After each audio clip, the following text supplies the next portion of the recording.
So என்ன ஆகுதுன்னு பார்த்தீங்கன்னா, அந்த தப்பை வந்து தவற வந்து தட்டி வைக்காமல் விட்டுருவாரு.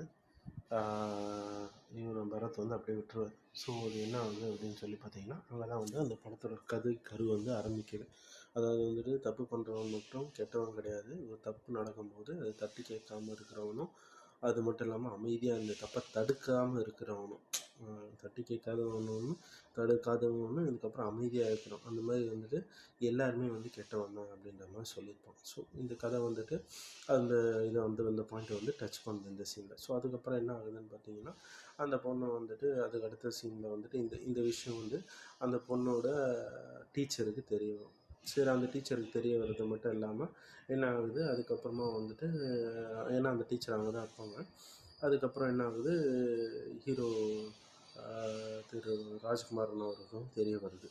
அதுக்கப்புறம் என்ன பண்ணுறாரு, ராஜ்குமார் அவருக்கு இந்த இந்த விஷயம் தெரிய வர்றது மட்டும் இல்லாமல் என்ன பண்ணுறாரு, பரத் வந்து அங்கே இருந்ததும் வந்துட்டு தெரிய வருது. ஸோ அதனால வந்து என்ன ஆகுதுன்னா, இது வந்துட்டு பரத் மேலே இருக்கிற கோவம் வந்து அதிகமாகும்.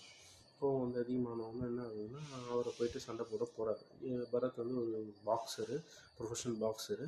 அது மட்டும் இல்லாமல் ஒரு பெரிய இடத்து ஆளுன்றதால எதுவும் பண்ண முடியல அவரால். அதனால் என்ன பண்ணுறாரு, இவர் வந்து போலீஸில் கம்ப்ளைண்ட் கொடுக்கலான்னு சொல்லிட்டு போகிறாரு. அப்புறம் எஸ்ஐக்கிட்டேயும் சொல்கிறாரு. அவர் வேலை செய்கிறாரு, கூட வேலை செய்கிறாரு. அவர் எஸ்ஐக்கிட்டேயும் சொல்கிறாரு. அவரும் வந்துட்டு நான் பார்க்குறேன்னு சொல்லி தட்டி கழிக்கிறாரு.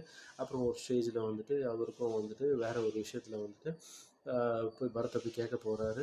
ஆனால் வந்து என்ன ஆகுது, பரத் பெரிய ஆளுன்றதால அது வேறு ஒரு விஷயத்தில் கேட்கும்போது என்ன ஆகுது, அவரால் எதுவும் கேட்க முடியல.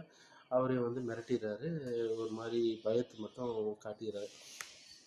ஒரு மாதிரி ஆளுங்களை வச்சு ஒரு பயத்தை மட்டும் காட்டிடுறாரு. ஸோ இன்ஸ்பெக்டர் வந்து ஊரை விட்டு காலி பண்ணிட்டு போயிடுறாரு. அதுக்கப்புறம் அந்த பொசிஷனுக்கு இருக்க இன்னொரு இன்ஸ்பெக்டர் வர்றாரு. ஆனால் ராஜ்குமார் வந்து என்ன பண்ணுறாரு, எப்படியாவது போயிட்டு இதை கம்ப்ளைண்ட் பண்ணி லீகலாக போகலான்னு சொல்லி இன்னொருத்தர்கிட்ட மூவ் ஆகிறார். ஆனால் அவரும் வந்துட்டு பார்த்திங்கன்னா அந்த பரத்கிட்டையும் பொலிஷன்கிட்டையும் ஃப்ரெண்டுன்றதால அவரும் வந்துட்டு இவரை அடித்து அனுப்பிச்சிடுறாரு.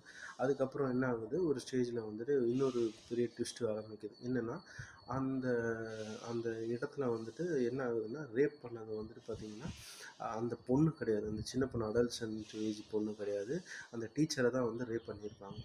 அது வந்து இந்த பொண்ணு வந்து பார்த்ததுலேயே வந்து அதிர்ச்சி ஆகிடும். ஸோ அதுக்கப்புறம் என்ன ஆகுதுன்னா, அந்த பொண்ணு வந்துட்டு இந்த இந்த அதிர்ச்சியிலேருந்து மீள முடியாமல் ஒரு சூசைட் பண்ணி செத்துடுறான். அதுக்கப்புறம் வந்துட்டு மூவி வந்து இன்டென்சிஃபை ஆகுது.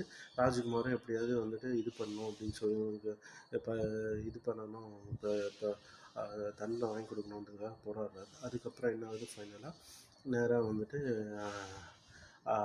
அந்த போலீஸ் ஸ்டேஷன்லேயும் போராடுறாரு. ஆனால் முடியல. அதுக்கப்புறம் அந்த பொண்ணு இந்த இந்த டீச்சர் வந்து ஸ்டெப் எடுக்கிறாங்க. டீச்சர் வந்து ஒரு கம்ப்ளைண்ட் கொடுக்குறாங்க.